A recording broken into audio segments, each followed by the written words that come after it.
അള്ളാഹ്ക്ക് വേണ്ടി മാത്രം സ്നേഹിച്ച് കൂടെ ഇരുന്ന് പരസ്പരം കാണാൻ വേണ്ടി യാത്ര ചെയ്ത ആളുകൾക്ക്. ഇമാം മുസ്ലിം റഹ്മത്തുള്ളാഹി അലൈഹി അദ്ദേഹത്തിന്റെ സ്വഹീഹിൽ ഉദ്ധരിക്കുകയാണ്, ഒരു വ്യക്തി സാറ അഖൻ ലഹു ഫീ ഖറയത്തിൻ ഉഖ്റാ ഫഅർസദല്ലാഹു ലഹു അലാ മദ്റജതിഹി മലകാ. ഒരു വ്യക്തി മറ്റൊരു നാട്ടിലേക്ക് പോവാണ്. അപ്പോൾ വഴിയിൽ അള്ളാഹു ഒരു മലക്കിനെയും കൂടി പറഞ്ഞയച്ചു, ചെല്ലാൻ പറഞ്ഞു, മനുഷ്യരൂപത്തിൽ. അങ്ങനെ ഫലമാ അതാ അലൈഹി ഖാല ഐന തുരീദ്. മലക്ക് ചോദിക്കാണ്, മനുഷ്യരൂപത്തിൽ വന്നിട്ട് ചോദിക്കാണ്, എങ്ങോട്ടാ പോകുന്നത്? അദ്ദേഹം പറഞ്ഞു, ഉരീദു അഖല്ലി ഫീ ഹാദിഹിൽ ഖറിയ, ആ നാട്ടിൽ എൻ്റെ ഒരു സഹോദരനുണ്ട്, അവിടേക്ക് പോവാണ്.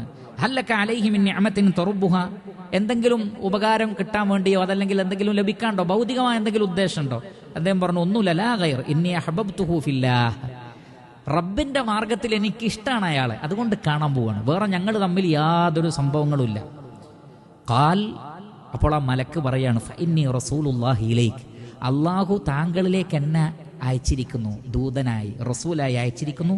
ബി അന്നല്ലാഹ ഖദ് അഹബ്ബക കമാ അഹ്ബബ്തഹു ഫീ, താങ്കൾ ആ വ്യക്തിയെ സ്നേഹിച്ചതുപോലെ അള്ളാഹു നിങ്ങളെ സ്നേഹിക്കുന്നുണ്ട് എന്ന് നിങ്ങളോട് പറയാൻ അള്ളാഹു എന്നെ പറഞ്ഞയച്ചതാണ്.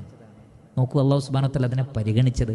ഒരു മലക്കിനെ പറഞ്ഞയച്ചിട്ട് ആ ഒരു സന്തോഷ വാർത്ത ഭൂമിയിൽ വന്ന് മരിക്കുന്നതിന് മുമ്പ് മലക്ക് വന്നിട്ട് പറഞ്ഞു തരിക, അള്ളാഹു നിങ്ങളെ സ്നേഹിക്കുന്നുണ്ട് എന്ന് പറയാൻ എന്നെ പറഞ്ഞയച്ചതാണ് എന്നൊക്കെ പറയുമ്പോൾ ചില റിവായത്തിലുണ്ട്, പിന്നീട് അത് ആകാശത്തേക്ക് കയറിപ്പോകുന്നത് അദ്ദേഹം കണ്ടു എന്ന്. എത്ര സന്തോഷമുള്ളൊരു ഒരു കാഴ്ചയാണത്. അതുകൊണ്ട് സ്നേഹബന്ധങ്ങൾ, പ്രിയപ്പെട്ടവരെ, റബ്ബിൻ്റെ മാർഗത്തിലാവുക. ദുനിയാവിലെ വിഭവങ്ങളൊക്കെ ക്ഷണികമാണ്, അത് ഇന്നുണ്ടാവും നാളെ ഉണ്ടാവില്ല, അതൊക്കെ നശ്വരമാണ്. അനശ്വരമായി നിലനിൽക്കുന്നത് റബ്ബിൻ്റെ പ്രതിഫലം മാത്രമാണ്. ഈ കാര്യം നമ്മൾ പ്രത്യേകം ശ്രദ്ധിക്കണം.